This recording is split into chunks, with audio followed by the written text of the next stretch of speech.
Vamos a resolver en este vídeo un problema de dinámica que es, digamos, de un subtipo que llamamos de cuerpos enlazados. Y además, como puedes ver en el esquema, también se da la circunstancia de que esos cuerpos que están enlazados mediante una cuerda están sobre dos planos inclinados distintos. Es un problema de dinámica que tiene cierta dificultad, cierta complejidad, y lo vamos a hacer paso a paso explicando qué hacemos en cada uno de ellos. Tenemos que calcular con qué aceleración se mueve este sistema si la masa del cuerpo 2 es el doble que la masa del cuerpo 1. Y sabiendo que los coeficientes de rozamiento para el cuerpo 1 es 0,12 y para el cuerpo 2 0,15. Los ángulos valen 30 y 40 grados, alfa 30, beta 40, según el esquema que estamos viendo. Bien, lo primero que vamos a hacer para poder hacer el problema, como es un problema de dinámica, es pintar todas las fuerzas que hay en el sistema. Y acuérdate que las fuerzas que puedes pintar son aquellas que tú eres capaz de explicar su origen. Si no eres capaz de explicar el origen de una fuerza, no debes pintarla. Bien, la primera fuerza que se me ocurre que podemos pintar sería una fuerza a distancia que conocemos como peso y que tiene en cuenta, digamos, aparece como consecuencia de la interacción de cada cuerpo que tiene masa con la masa de la Tierra. Así que la vamos a pintar y, cosa importante, estas fuerzas son siempre verticales y apuntando hacia abajo. Así que, como puedes ver, hemos pintado un P1, una fuerza P1, que es un vector para la masa 1, y otra P2 para la masa 2. La siguiente fuerza que podemos pintar es una fuerza de contacto, que es la que, digamos, la fuerza de reacción a que estén apoyando los cuerpos sobre la superficie de los planos inclinados. Y a esta la llamamos la normal. ¿Y eso por qué? Pues porque es perpendicular a la superficie de contacto. Así que tendríamos que pintarlas, como ves aquí. Esta sería N1, que es perpendicular a la superficie en la que apoya el cuerpo 1, y N2 exactamente lo mismo para el cuerpo 2. Ya tenemos, digamos, pintadas dos fuerzas que podemos explicar su origen perfectamente.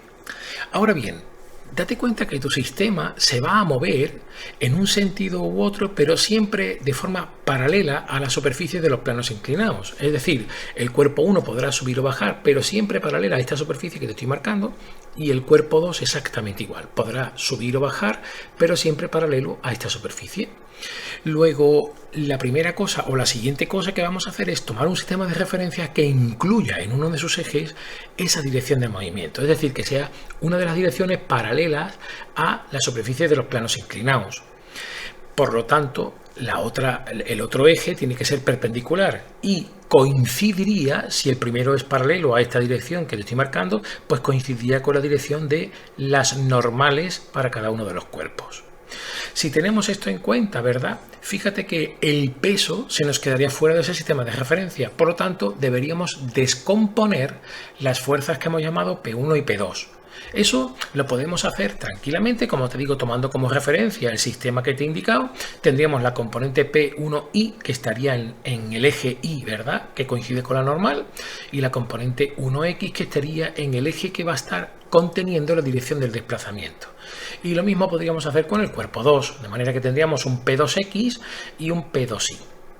Ya tenemos, digamos, pintadas las fuerzas que podíamos explicar y además hemos descompuesto dos de ellas, P1 y P2.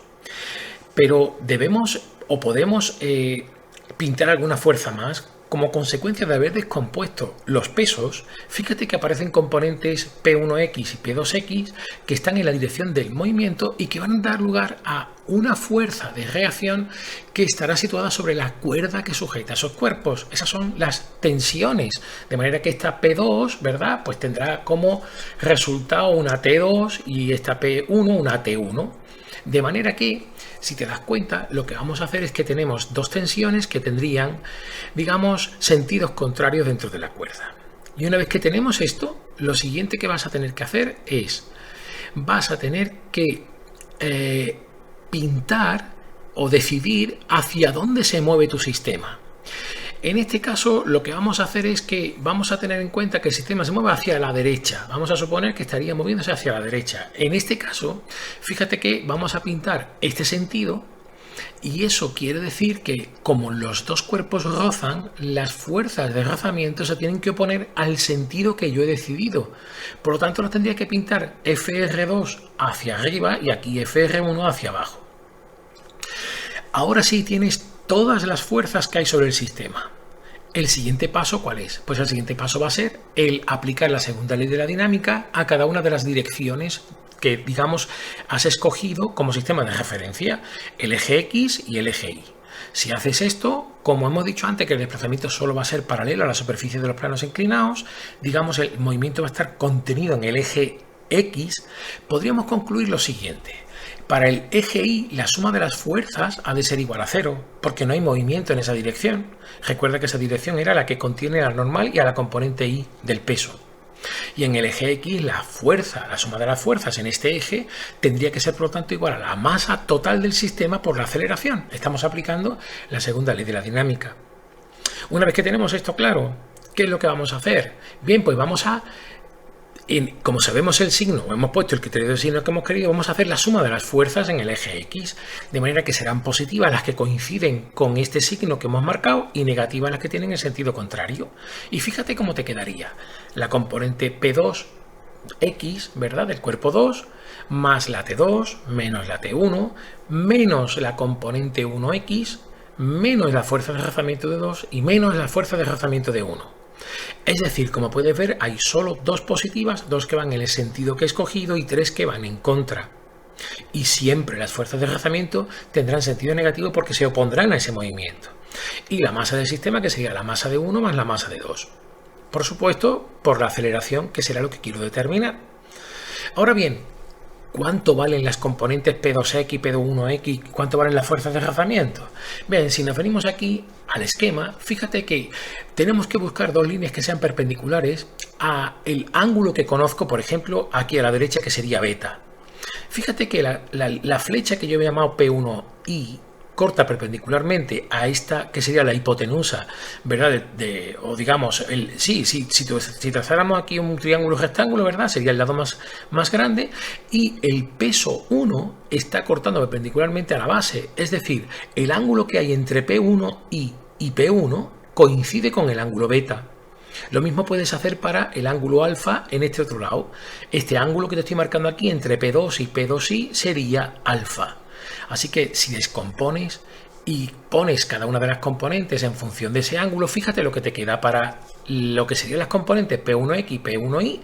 El ángulo sería el ángulo beta y te quedaría que P1 de X es mg, que sería el peso por el seno de beta, mientras que P1Y sería mg por el coseno del ángulo. Y hacemos lo mismo para esta otra parte, de manera que tendríamos que P2X sería, ahora cuidado, la masa era el doble, por lo tanto serían 2m por g por el seno de alfa, y para la componente Y serían 2m por g por el coseno de alfa. Ya tenemos esto claro. Bien, ¿qué más podemos hacer? Bueno, pues lo siguiente que vamos a hacer es ver cómo nos quedarían las fuerzas de rozamiento. Te recuerdo que la definición de la fuerza de rozamiento era el coeficiente de rozamiento por la normal, pero aquí entra en juego la primera de las ecuaciones que habíamos visto que parecía que no tenía ninguna implicación. Fíjate, por ejemplo, en el cuerpo 1. Si la suma de las fuerzas que están en la dirección del eje Y tiene que ser igual a 0, resultaría que la normal 1 tiene que ser igual en módulo a P1I. Por lo tanto, la fuerza de rozamiento 1 es conocida, porque podríamos hacer el producto de mu sub 1 por la componente 1i. Y lo mismo pasaría para el cuerpo 2. Así que fíjate cómo te van a quedar. Fuerza de rozamiento 1 sería mu sub 1 por la normal 1, o lo que es lo mismo, aplicando esta primera ecuación, sería mu sub 1 por m por g por el coseno de beta, que es esta componente que te estoy marcando, ¿verdad? La componente i del peso 1. Y lo mismo de forma análoga para F de R2, la fuerza de rozamiento 2, el segundo coeficiente de rozamiento por la normal de 2, que sería en este caso mu sub 2 por 2m por g por el coseno de alfa. Bueno, una vez que tenemos ya todo esto claro, ¿qué es lo que vamos a hacer? Pues sustituir todos estos valores en esta ecuación. Lo vamos a poner aquí abajo porque después la quitaremos para que no se nos complique mucho. Fíjate cómo te queda. 2m por g por el seno de alfa, que sería la componente 2x, más T2 menos T1, ambas tienen que ser iguales porque la cuerda ni se estira ni se encoge, así que podríamos cancelar las tensiones, y después menos mg por el seno de beta, que sería P sub 1x, menos 2m por mu 2 por g por el coseno de alfa, para la fuerza de rozamiento 2, y menos mu por m por g por el coseno de beta, que sería la fuerza de desplazamiento 1. Y cuando sumo las masas m1 y m2, lo que obtengo serían 3m. Recuerda que m2 es 2m, ¿vale? Así que tendríamos 3m por a. Fíjate que, como te he dicho, podemos cancelar las tensiones, pero es que además, si te fijas, en todos los términos de la ecuación aparece la masa. Entonces, claro, podríamos sacar factor común m de todos estos términos que te estoy marcando y cancelarlo con la m que está multiplicando en el segundo miembro. Además, podríamos también sacar factor común la aceleración g, porque está también en todos los términos, aunque no está en el segundo miembro de la ecuación.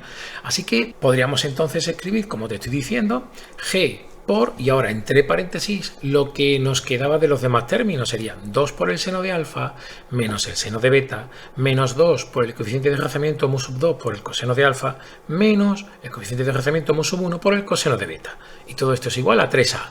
¿Por qué? Porque recuerda que hemos cancelado la masa. Y ahora bastaría con hacer lo siguiente. Vamos a despejar el valor de a y por lo tanto la aceleración me va a quedar como g partido por 3 y todo esto que acabo de decirte, pero ya con sus valores, 2 por el seno de 30 menos el seno de 40 menos 2 por 0,15 por el coseno de 30 menos 0,12 por el coseno de 40. Y muy importante, deberías hacer la operación que está entre paréntesis. Si te sale positivo, quiere decir que el sistema se mueve hacia el sentido que has escogido. En este caso habíamos escogido hacia la derecha. Si te sale negativo, te diría que el sistema no se mueve en ese sentido y tendrías por lo tanto que coger el sentido contrario, cambiar el sentido de las fuerzas de desplazamiento y aplicar esta ecuación primera otra vez, ¿verdad?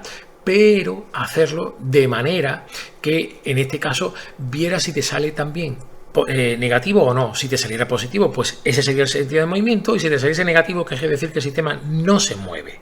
Así que cuidado con eso. Una vez que haces la operación, lo que vas a obtener es esto que ves aquí. La aceleración, que sería igual a 9.8 entre 3 metros por segundo cuadrado o partido por segundo al cuadrado, y lo que había dentro del paréntesis te resulta un número positivo, aunque muy pequeño, 5.48 por 10 elevado a menos 3. En este caso diríamos que el sistema se va a mover hacia la derecha. Y bueno, pues tan solo habría que hacer esta operación y el resultado que obtienes es 0.018 metros por segundo menos 2. También la podrías escribir como metros partido por segundo al cuadrado. Con esto queda resuelto el problema. Si te ha gustado, ya sabes, dale al dedo hacia arriba y suscríbete al canal, porque así estarás atento y enterado de los vídeos que voy subiendo y me ayudan muchísimo a seguir tirando de él. Muchas gracias.